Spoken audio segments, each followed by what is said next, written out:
Said in the previous episode, Daryl left the kingdom and headed to the hilltop to prepare for the fight against the saviors. Then who let him go in the first place? Let's go back a few days when Dwight returned and found a dead body on the ground. He was puzzled about who could have done it. A bad suspicion crossed his mind. Then, he turned to look at the motorcycle, and Daryl's bike was gone. Dwight rushed to the room where Daryl was being held, and to his dismay, he found it empty. He knew he was in trouble. If Negan found out, he might get killed. Immediately after Dwight returns to his quarters, he's ready to use the walkie-talkie to report the situation. It was then that Dwight noticed that the chessboard in the room was overturned and Daryl's prison clothes were on the floor. This guy had actually worn away his clothes. Dwight couldn't understand who set Daryl free until he picked up a piece of paper from the ground. It was the same note left by the mysterious person who helped Daryl escape. Dwight immediately recognized the handwriting. He was too familiar with it. Just then, Negan returned from Alexandria's safe zone,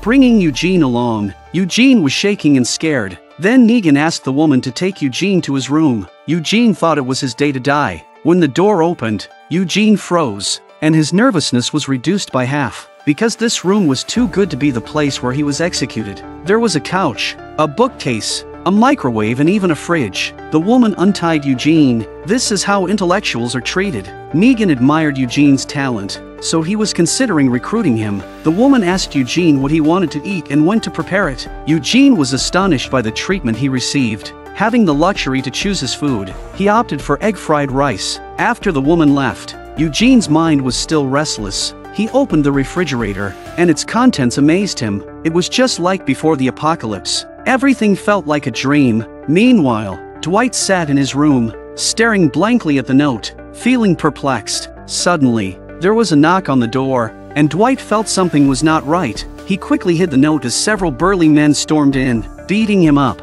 Negan was furious because he knew Daryl had escaped, and finally Dwight was put in that little room. A few hours later, Negan came to the door, and the reason he had Dwight locked up was not because he suspected him of letting Daryl go, but because Daryl was in his custody. Negan informed Dwight that Sherry was also missing, and it all seemed too coincidental. There must be a traitor among them. Dwight began to contemplate. He boldly speculated that Sherry not only freed Daryl while Negan was away but also managed to escape herself. Negan tortured Dwight just because he was angry, but didn't suspect him. If it was Dwight, he would have left with Daryl. So, now Negan needed Dwight's help to find Sherry. Later, Dwight went to the medical room to stitch up his wounds. The doctor, whose name was Emmett, knew them well and knew Shirley well. He stated that it was probably Sherry who did all this because she saw Daryl suffer and set him free. Dwight listened calmly to Emmett's analysis and simply said thank you before leaving. After dealing with his wounds, Dwight rode his motorcycle out, determined to find Sherry. 2 hours later, Dwight arrived at a house, which used to be his and Sherry's home. On the ground, he found a photo of them together. Later, Dwight finds a letter here, left by none other than Shirley. Something to the effect of, "I left. Dwight, it was a mistake for us to go back to the Saviors together in the first place. I'm sorry for making you what you are. You said that once you've killed someone, you can't go back. You've become the last person you wanted to be. I really wanted to wait here for you and leave this horrible place together, but I don't know what you're like now. Will you come with me? Or will you capture me and maybe even kill me? I let Daryl go. He reminds you of who you once were, and he's our benefactor. Being in the Saviors is no better or even worse than being dead. I hope you're out of there too, and I hope you remember the little bit of good we had. I love the old you." Sherry left this letter along with their wedding rings, and this unfortunate couple was separated like this. Sherry married Negan to keep Dwight alive, and Dwight pretended to be cold-blooded and heartless to protect Sherry. From now on, Dwight officially began his journey to find his wife. Meanwhile, with Eugene, the woman showed him around the Savior's base and informed him that his status here was the same as theirs. He could take whatever he needed directly. Later, the woman took Eugene to meet Negan. Eugene had experienced Negan's brutality, and he trembled in fear, afraid of Negan's baseball bat smashing his head. Eugene was truly intelligent and quickly understood their way of doing things. To survive and live well, he had to make himself indispensable. Trembling, Eugene told them that he had self-taught to make bullets and found a production workshop. He also claimed to have a PhD in biochemistry and immunomicrobiology, and he was genuinely a doctor. Before the apocalypse, he was a member of the Human Genome Project, researching weapons to combat zombie viruses. While he was speaking, a zombie's lower body fixed on the fence began to decay and fell off. Negan had an idea. and he asked Eugene, "My great doctor, can you easily solve this problem? These zombies are supposed to guard my yard, but the problem is they can't stand still for long, and they fall apart over time. So, Dr. Genius, how can you make them stay in place?" Eugene was getting nervous. If he couldn't answer, he would surely be killed, and they would expose him as a fake doctor. Others looked at Eugene curiously. Just when Negan was getting impatient, Eugene remembered a zombie he and Abraham had encountered once. So, Eugene told Negan that they could melt scrap metal into liquid and pour it on the zombies. After cooling down, it would become very hard. Moreover, if they wrapped the zombies' heads as well, it could prevent their brains from being damaged. Negan was impressed by Eugene's idea. It was a win-win solution. From then on, except for taking orders from Negan, no one else could make Eugene do anything. Even Negan got his wives to spend time with Eugene. Eugene amuses a few of the women with his little chemistry experiments. Eugene adapted to his position and began to bully the lower-class people. Just like other members of the Saviors, he took whatever he wanted, and no one dared to say anything against him. It made him feel great.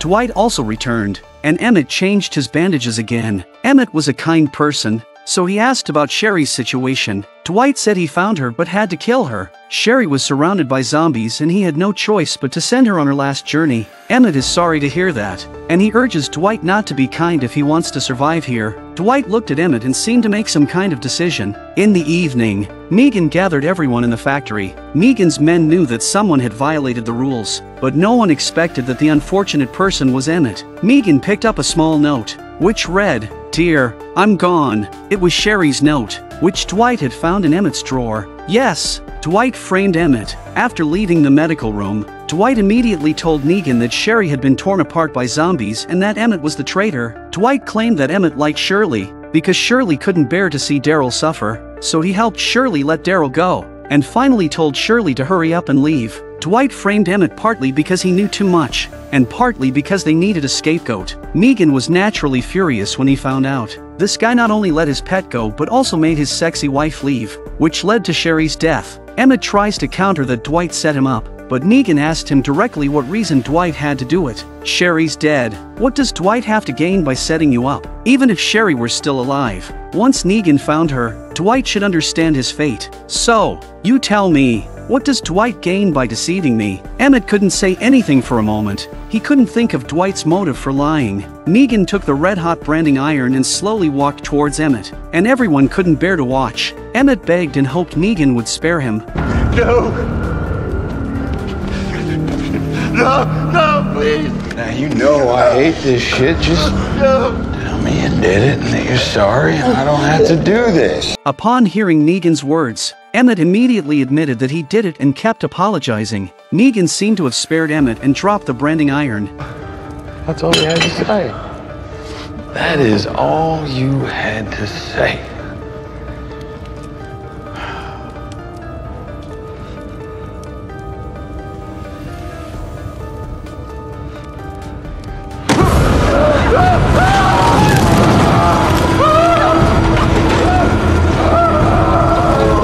On the other side, Rick and Michonne are cooperating with each other, actively striving to find supplies. They had hoped to find guns to use against the Saviors, but after days of searching, they found very few guns, not even bullets. They can only try their luck in more distant places. One day, while taking a brief rest in the woods, Michonne unexpectedly spotted a wild deer. She went back to the car and retrieved a silenced pistol. However, by the time Michonne returned to look for the deer, it had vanished without a trace. They continued forward in that direction and arrived at a location with protective fencing. Rick knocked and soon a zombie came over. This guy was supposed to be a soldier in life and it had a sniper rifle on its back. 2 minutes later, they dealt with the zombie. Michonne took the firearm, and it seemed like no one had been to this place before. Then they headed inside. It was obvious that something terrible had happened here a long time ago. They might be able to find the guns they needed. They climbed onto the roof to assess the surroundings. However, what they saw made them feel both excited and solemn.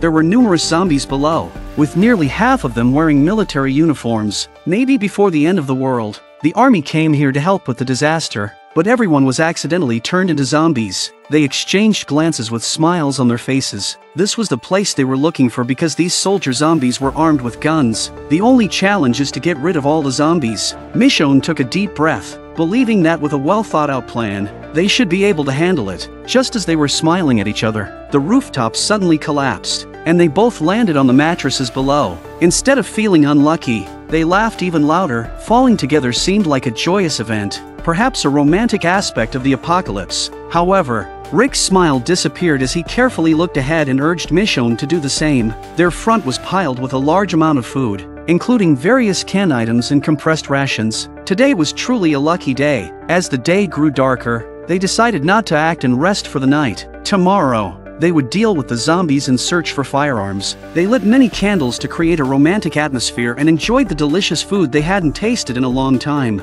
Feeling immensely content, the next morning, they began their operation. There were at least 50 or 60 zombies here, so they planned to lead them to a more advantageous position. Without hesitation, Rick charged forward, and Michonne covered the rear. Working together, they quickly pushed a car ahead. Originally, the plan was to use the car to block the gap in the fence and then kill the zombies one by one. However, a problem arose when they discovered that the car's brakes were faulty, and they were suddenly met with rifle shots. It turned out that a zombie's gun was jammed, and getting hit by that bullet would have been a real stroke of bad luck. The malfunctioning brakes caused the car to crash through the fence. In an effort to avoid bullets, Michonne ended up in the trunk. The car finally came to a stop in a low-lying area, and zombies from all around gathered, covering the car in just a few minutes. The plan had failed, and they had to quickly climb out through the sunroof, preparing to find another solution. Fortunately, the amusement park had a fence, so they leaped over it. It seemed like a good approach,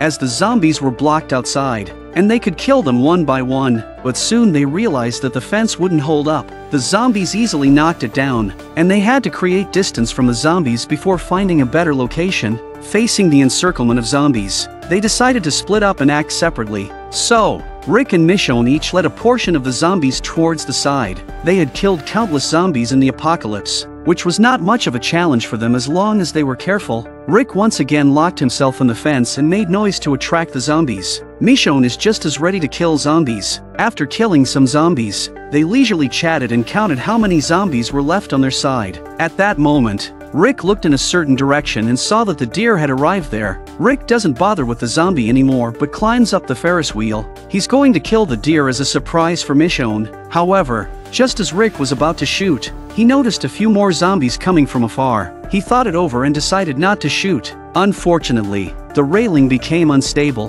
causing Rick to fall. Michonne's side has already killed all the zombies and is distraught at the sight of the scene. Rick dropped. A dozen zombies had surrounded him. He hurriedly picked up his pistol and killed the zombies while moving to the rear. Michonne ran anxiously, her face filled with concern. When she reached the railing, she saw Rick in a dangerous situation. Rick's pistol is out of bullets. At that moment, Michonne froze. Her mind went blank, staring at the scene before her. Forgetting that she was even in danger, her hand dropped the knife unconsciously. The zombies also noticed Michonne and started walking towards her, but she was still unaware of them due to her mental haze. At that moment,